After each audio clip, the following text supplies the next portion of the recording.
ஜெங்கா எனும் புத்தாக்கத்தின் நோக்கத்தை பற்றி பார்ப்போம்.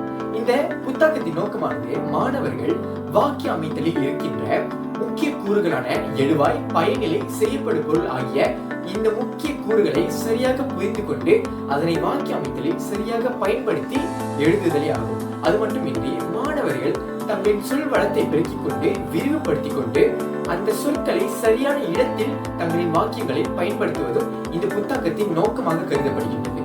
அடுத்ததாக இந்த செந்தமிழ் ஜெங்கா எனும் புத்தாக்கம் 2ஆம் ஆண்டு 3ஆம் ஆண்டு மாணவர்களுக்காக உருவாக்கப்பட்டுள்ளது. ஏனெனில் இந்த ஆண்டுகளில் தான் மாணவர்கள் வார்த்தைகளை அல்லது சொற்களை அழகாக கோர்த்து ஒரு கோர்வையாக எப்படி வாக்கியமாக அமைப்பது, உருவாக்குவது என்பதை கற்றுக்கொள்கின்றனர். ஆகவே மாணவர்களால் இந்த செந்தமிழ் ஜெங்கா எனும் புத்தாக்கத்தின் மூலம் அழகாக முறையாக தங்களின் வாக்கியங்களை அமைத்து உருவாக்க முடியும்.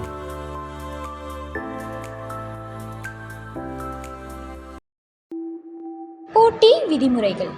மாணவர்கள் 2 அல்லது 3 பேர் கொண்ட குழுவாக பிரிக்கப்படுவர்.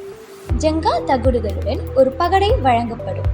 பகடை உருட்டி கிடைக்கப்பெற்ற வண்ணத்தில் ஒரு தகடை அடுக்கப்பட்ட ஜெங்காவிலிருந்து எடுக்க வேண்டும்.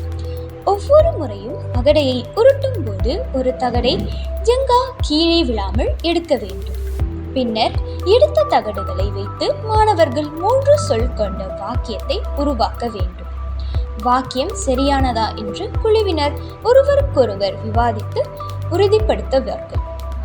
ஆசிரியர் ஒவ்வொரு வாக்கியத்தையும் சரிபார்த்து திருத்தங்களை கூறலாம்.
சூரியன் கிழக்கில் உதிக்கும், பறவை வானத்தில் பறந்தது. அடுத்ததாக இந்த புத்தாக்கத்தின் மேம்பாடு என்று பார்க்கும் பொழுது அடுத்த கட்டமாக இந்த செந்தமிழ் ஜெங்கா என்ற என்னுடைய புத்தாக்கத்தினை செந்தமிழ் ஜெங்கா 2 என்ற அடுத்த கட்ட மேம்பாட்டிற்கு நாங்கள் கொண்டு செல்வோம். அதாவது அந்த மேம்பாட்டில் என்ன மாதிரியான மாற்றங்களை எதிர்கொள்ளும் என்றால், ஒவ்வொரு வண்ண தகடுகளிலும் ஒரு எழுத்திற்கு பதிலாக 4 எழுத்துக்கள் வழங்கப்படும். ஆகையால் இவ்வாறு மேம்பாட்டினை மேற்கொள்ளும் பொழுது மாணவர்கள் அப்புத்தாக்கத்தினை பயன்படுத்தும் பொழுது, விளையாடும் பொழுது மாணவர்களுக்கு மேலும் அதிக பிரிவுகள் இருக்கும். மாணவர்களுக்கு வாக்கியங்களை உருவாக்குவதற்கு மேலும் சிரமமாக இருக்கும். அதன் மட்டுமின்றி இந்த புத்தாக்கத்தின் வழி வாக்கிய அமைப்பு திறனாக கூறுகளாகிய எழுவாய், பயனிலை செயல்படுத்துள்ள தவிர்த்து பால் வகைகள், காலம், ஒருமை, பன்மை போன்ற இவ்வாறான விவரங்களை கூட இவர்களால் புத்தாக்கத்தின் வழி கற்றுக்கொள்ள இயலும். ஆக இந்த புத்தாக்கத்திற்கான அடுத்த கட்ட மேம்பாடாக அமைகிறது.